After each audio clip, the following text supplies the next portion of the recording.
अस्सलाम वालेकुम नाजरीन, 7H न्यूज़ सच को रखे आपके आगे। सारे आलम के मुसलमानों को रमज़ान मुबारक हो। 7H न्यूज़ की टीम और 7H न्यूज़ की जानिब से।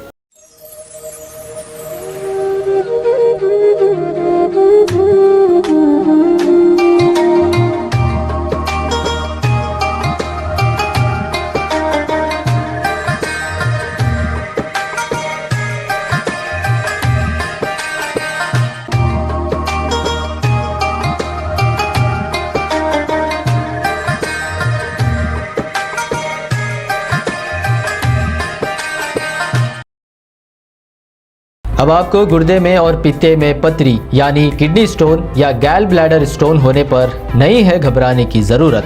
शहर हैदराबाद में सालों से इस इलाज के लिए ख़ानदानी सिलसिले से चला आ रहा है भरोसेमंद नाम RS यूनानी फार्मेसी, जहां पर ख़ास तौर पर पित्ते में मौजूद पथरी और दोबारा पथरी ना होने का किया जाता है मुकम्मल इलाज। आपको इस दर्द से हमेशा के लिए मिल जाएगा छुटकारा। No side effects, no operation.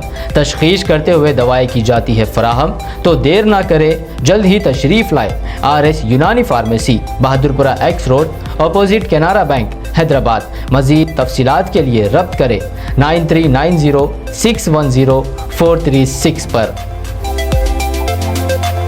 खबर है शहर की, खबर है गाँव की, खबर है सारी दुनिया की। 7H न्यूज़ पसंद आए तो लाइक कीजिए, शेयर कीजिए और सब्सक्राइब करना ना भूलें। 7H news.